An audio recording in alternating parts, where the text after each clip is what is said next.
अब इसकी वजूहत क्या हो सकती हैं? सबसे पहली बात, बाज़ औक़ात सर्जरी के दौरान कुछ चीज़ें फाइब्रोस हो जाती हैं, यानी वो चीज़ें जहाँ पे सर्जरी की होती है उसका स्कार जो होता है वो बाज़ औक़ात तंग करता है। बाज़ औक़ात सर्जरी का लेवल डिपेंड करता है कि कौन से लेवल की सर्जरी की गई है और कौन से लेवल रह गया है।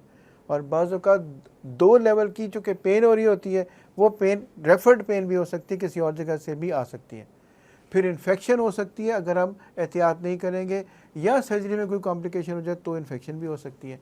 फिर सर्जरी के दौरान बहुत सारा हार्डवेयर इस्तेमाल होता है, बहुत सारे नट लगते हैं, बहुत सारे बोल्ट लगते हैं, बहुत सारी मेटल की चीज़ें लगती हैं। अगर वो प्रॉपर तरीके से ना फिट हुई हो, वो अपनी जगह से लूज़ हो जाए, वो भी पेन कर सकती हैं।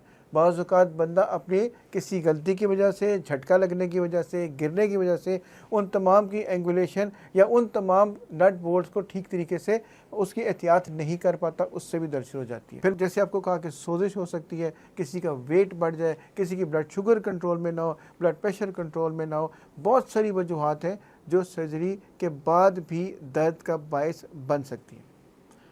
अगला सवाल ये कि हम इसको डायग्नोज कैसे करते हैं।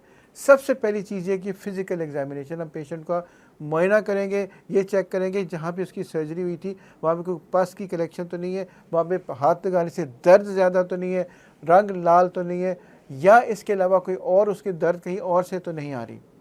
फिर हम उस जगह का एक्सरे कर सकते हैं। एक्सरे में हमें जो सारा कुछ हार्डवेयर या वो जो नट बोल्ट और जो बाकी चीज़ें प्लेटें लगी हुई हैं वो दिख जाएंगी कि वो अपनी जगह पे हैं या नहीं है। इसके बाद उनका सीटी स्कैन किया जा सकता है।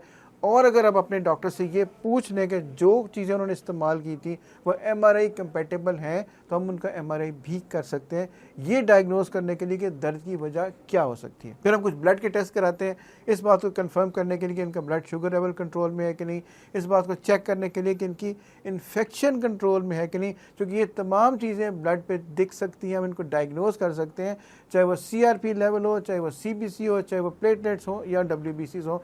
इस किस्म के जो स्पेशलिस्ट डॉक्टर होंगे वो आपको गाइड करेंगे कि इन्फेक्शन तो नहीं है। और ख़ास तौर पर याद रखिए अगर ब्लड शुगर लेवल कंट्रोल में नहीं है तो भी ये कॉम्प्लिकेशन का बायस बन सकता है।